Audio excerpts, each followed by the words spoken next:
ശ്രീ കേരളവർമ്മ കോളേജിലെ വിദ്യാർത്ഥികളെ വാഹനമിടിപ്പിച്ച് കൊലപ്പെടുത്താൻ ശ്രമിച്ച കേസിൽ യൂട്യൂബർ മണവാളൻ റിമാൻഡിലായിരിക്കുന്നെന്ന് വാർത്ത വരുന്നു. മണവാളൻ യൂട്യൂബ് ചാനൽ ഉടമ മുഹമ്മദ് ഷഹീർ ഷായാണ് റിമാൻഡിലായത്. സൂരജ് സജി തൃശൂരിൽ നൽകുന്നതിന് കൂടുതൽ വിവരങ്ങൾ. സൂരജ്, നേരത്തെ അറസ്റ്റ് രേഖപ്പെടുത്തിയിരുന്നു, കോടതിയിൽ ഹാജരാക്കിയിരിക്കുന്നു. ഇപ്പോൾ പിന്നാലെ യൂട്യൂബർ മണവാളൻ റിമാൻഡിലായി എന്ന വാർത്ത കൂടി വരുന്നു. എന്തൊക്കെ ചാർജിലാണ് ഇയാൾക്കെതിരെ ചുമത്തിയിരിക്കുന്നത്?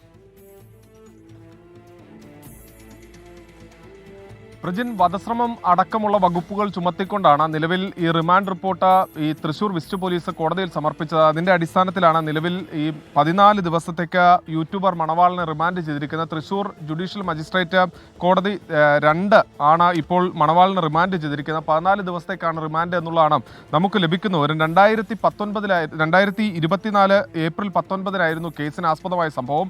അതായത് കേരളവർമ്മ കോളേജിലെ 2 വിദ്യാർത്ഥികൾ ബൈക്കിൽ സഞ്ചരിക്കുന്നതിനിടെ ഇവരെ കാറിടിച്ച് കൊലപ്പെടുത്താൻ ശ്രമിക്കുകയായിരുന്നു ഈ മണവാളനും അതോടൊപ്പം തന്നെ സുഹൃത്തുക്കളും. ഈ കേസിൽ നേരത്തെ നിരവധി പേർ, ഈ മറ്റു പ്രതികളെല്ലാം തന്നെ അറസ്റ്റിലായെങ്കിൽ പോലും ഈ ഏപ്രിൽ 19 നടന്ന കേസിൽ യൂട്യൂബറായ മണവാളിനെ കണ്ടെത്താൻ പോലീസിന് സാധിച്ചിരുന്നില്ല. ഇതിനിടയിലാണ് കുടകിൽ നിന്ന് ഇന്നലെ ഈ പ്രതിയെ പോലീസ് കസ്റ്റഡിയിലെടുക്കുന്നത്. ഇന്ന് രാവിലെ തൃശൂർ വെസ്റ്റ് പോലീസ് സ്റ്റേഷനിൽ പ്രതിയെ എത്തിക്കുകയും പിന്നീട് വൈദ്യപരിശോധനയ്ക്ക് ശേഷമാണ് ഈ ജുഡീഷ്യൽ മജിസ്ട്രേറ്റ് കോടതിയിൽ പ്രതിയെ ഹാജരാക്കിയത്. 14 ദിവസത്തേക്കാണ് റിമാൻഡ് ചെയ്തിരിക്കുന്നത്. ഈ ഗൗതം, അതോടൊപ്പം തന്നെ ഗൗതമിന്റെ ഒപ്പം സ്കൂട്ടറിൽ സഞ്ചരിക്കുകയായിരുന്ന സുഹൃത്തിനെ അടക്കം അപായപ്പെടുത്താൻ ശ്രമിച്ചുവെന്ന ഗുരുതര ആരോപണമാണ് ഈ റിമാൻഡ് റിപ്പോർട്ടിൽ ഉൾപ്പെടുത്തിയിരിക്കുന്നത്. അതായത് ഒരു തവണ കാറിടിച്ച് ഈ സ്കൂട്ടറിൽ പോവുകയായിരുന്ന 2 പേരെയും കാറിടിപ്പിച്ച് വീഴ്ത്തുന്നു. പിന്നീട് ഈ കാർ റിവേഴ്സ് എടുത്തുകൊണ്ട് പിന്നീട് മുന്നോട്ട് വന്ന് വീണ്ടും ഇവരെ ഇടിച്ച് കൊലപ്പെടുത്താൻ ശ്രമിച്ചു എന്നുള്ളത് തന്നെയാണ് ഇതിൽ പറയുന്നത്. 1 വർഷത്തോളമായി ഒളിവിൽ കഴിയുകയായിരുന്നു. 1 വർഷത്തിനടുത്തായി ഈ പ്രതി ഒളിവിൽ കഴിയുന്നു. അതിനിടയിൽ അതിസാഹസികമായാണ് ഇന്നലെ കുടകിൽ നിന്ന് വെസ്റ്റ് പോലീസ് ഈ പ്രതിയെ കസ്റ്റഡിയിലെടുക്കുന്നു. പിന്നീട് ഇപ്പോൾ